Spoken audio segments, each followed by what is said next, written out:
I may be compelled to face danger, but never fear it. And while our soldiers can stand and fight, I can stand and feed and nurse them. What would you do if your house burned to the ground and you lost everything? Or you're a wounded soldier coming back from war? Who would you call for help? Most likely, the Red Cross. My ancient hero is Clara Barton. She was born December 25th, 1821. She is the youngest of 5 siblings. Her siblings were her educators, and at age 4 could already spell complex words. At age 17, she became a teacher in Massachusetts. Within 6 years, she founded her own school. After 4 years of teaching, she pursued writing at Liberal Institution in New York. She then opened her own school in New Jersey, which grew to educate over 600 students. But the board decided to hire a man instead of her. She was irritated with the board's decision and decided it was time for a change. She then moved from New Jersey to Washington, D.C., and began working as a recording clerk in the U.S. Patents Office.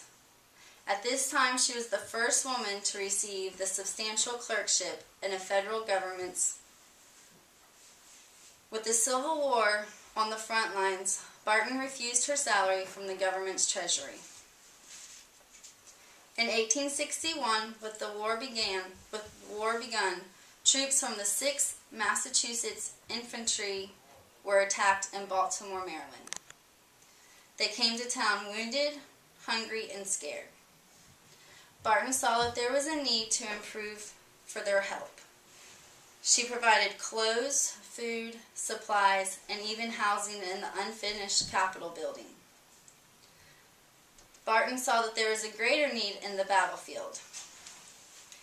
She worried the leaders of the U.S. government and the Army until granted passes to begin volunteer services and medical supplies in the battlefield. Clara became known as the Angel of the Battlefield, going sometimes to battle even before the military medical units. In 1869, Clara went overseas and was introduced to the Red Cross in Geneva, Switzerland. She recognized these volunteers by the red cross they wore on their shirt. Barton worked diligently, returning home in 1882. President Chester Arthur signed the Geneva Treaty, and the American Red Cross was officially formed. Clara Barton was an amazing woman of her time and still is remembered today. At age 94, Clara resigned from presidency of the American Red Cross just to turn around and establish the National First Aid Association of America. She continued to work until her passing on April 12, 1912. Clara is a true testimony that there are no limits to what we are capable of, and the American Red Cross has now been around for over 125 years. After Hurricane Ivan came through Gainesville, Florida in 2004, my house had major structural damage. I was forced to leave all of my belongings in my house.